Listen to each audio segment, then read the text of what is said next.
Everybody, we are back in the kitchen today. I am going to be grilling some tomahawk steaks today and some corn on the cob on the Kamado Joe grill with some lump charcoal. So I've already got the grill sort of prepped, and I am going to prep the meat.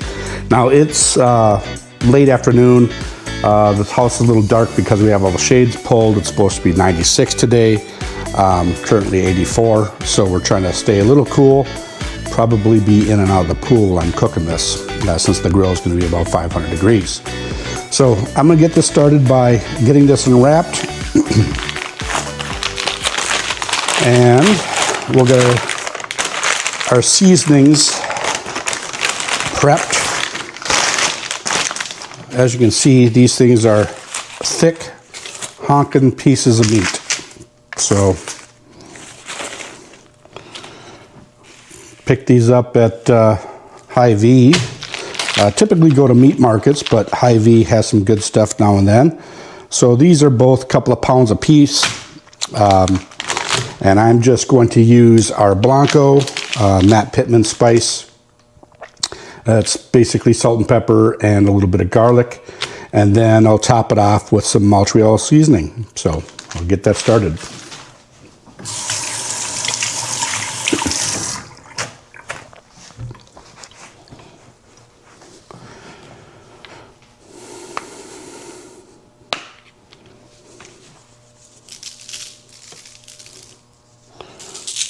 Doesn't have to be a whole lot, just a little bit.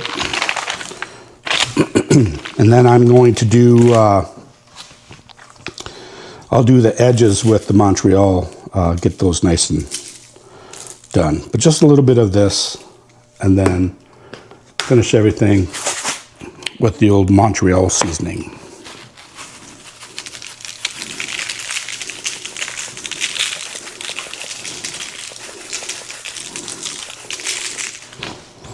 Pat it down so it sticks. Flip it over. Same thing.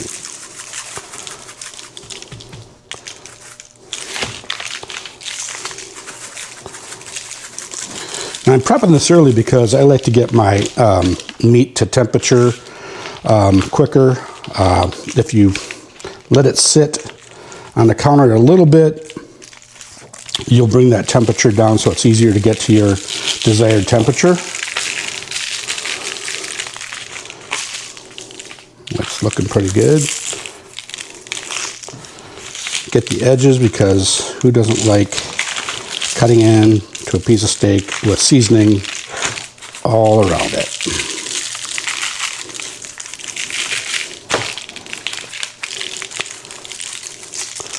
I know it's a little controversial that some people don't want to leave their steaks out to get to room temperature.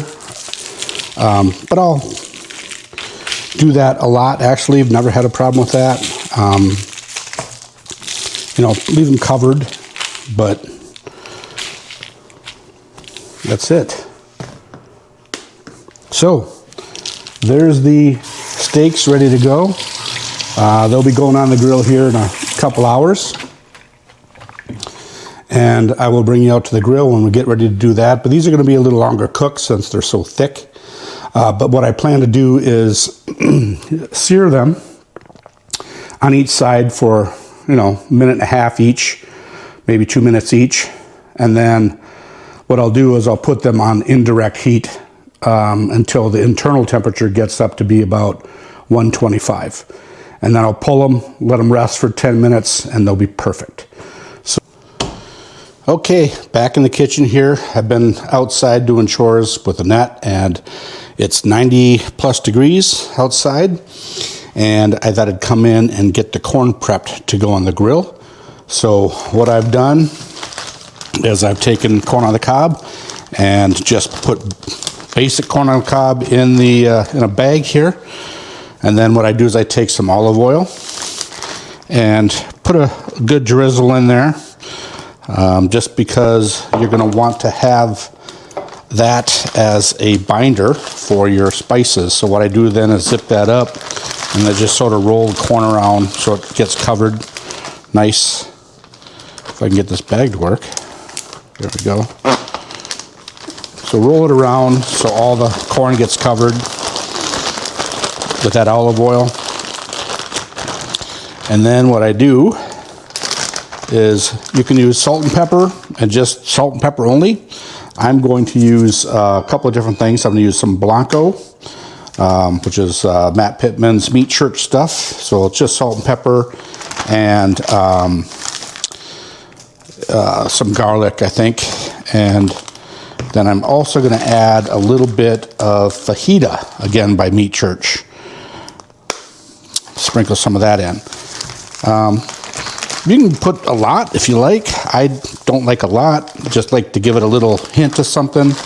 And then same process, zip it up again, and then rub it around so all the corn gets coated. You don't want big thick spots where, you know, it's like 100% salt and pepper and there's nothing else. And then what we're going to do with this is we are going to throw this on the grill, just straight on, right about when the steaks are coming off. And I want a little char on this corn. So it should look a little something like this. So fully covered in the bag, just rub it around, and then get it on the grill until it's done. But I like to get some char on it. As you guys know, steaks are looking good. Those are getting ready to go out as well. So next step is getting the grill lit and starting to throw some food on. So I'll be right back. The place we gather every Friday night, down by the river, under a moon so fine. We raise our glasses and toast to good times. The smell of hickory fills the air as we fire up the grill, no worries, no cares. The jukebox plays our favorite country tunes. We dance, we laugh under the Texas moon. Beer, barbecue, and good times, my friends.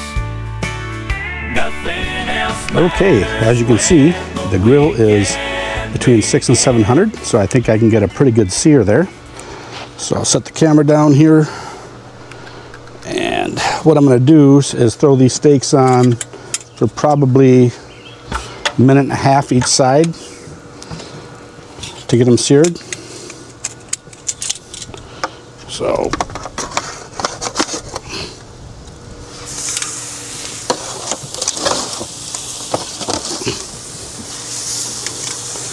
nice big tomahawks.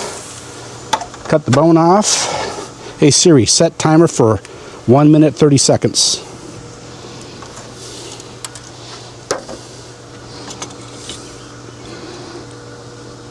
All right, steaks are on. We're going to let them go for 1 minute and 30 on that side, and then we'll flip them. Okay, it's been 1 minute 30. Let's see how that's seared. Oh, that looks pretty good. Looking real good. I'll do another 1 minute 30.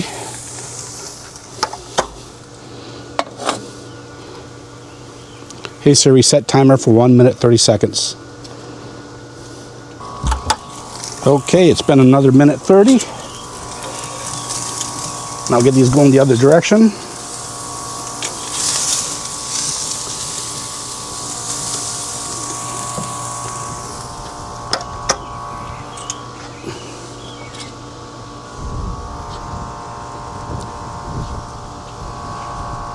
All right, they're on there another minute 30 each side. Now I'm going to get the hatch marks going the other direction, just to make it pretty. So another minute or so, and we'll be moving them over to the indirect side of the grill.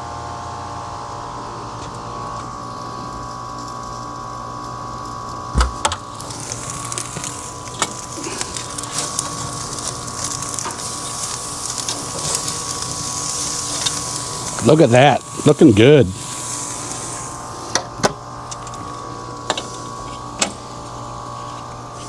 That sear is coming out really nice. Just one more minute and then we're going to move it over to indirect and get that internal temperature up to about 125.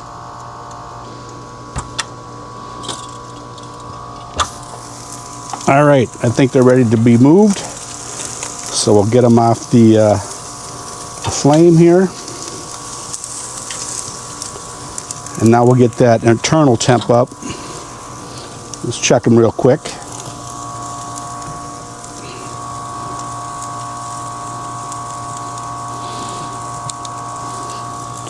Got a ways to go.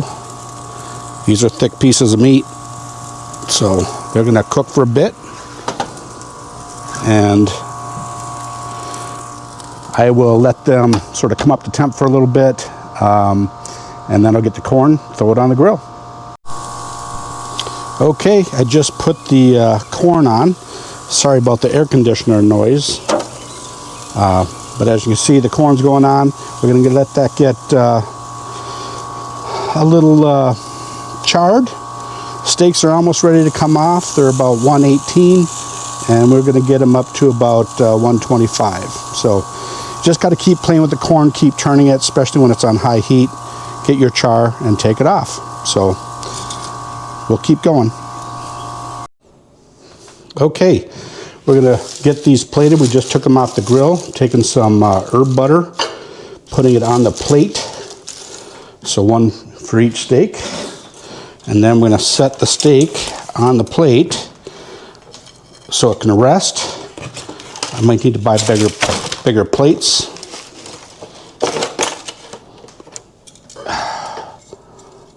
Rip some of the bark off there. All right, so those are going to go up here on the warmer,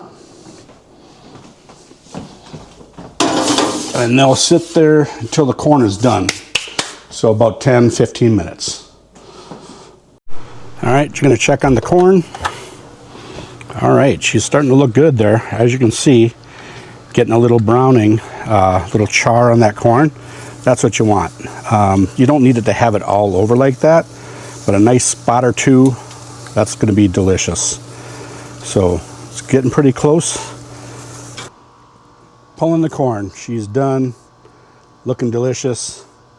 Almost time to dig in. Okay, it's been resting for about 10 minutes. Can't wait any longer. I'm gonna cut into this thing, see how it turned out. So this thing's like 3 inches thick. Oh my gosh, look at that. That is perfect. That is perfect. All right. Hope you guys enjoyed another Cooking with John video. I am going to eat this big slab of meat, and just looking at it makes me think of America. I mean, you can't get any better than that. So we're going to enjoy this meal, and we'll see you on the next one. Thanks for watching.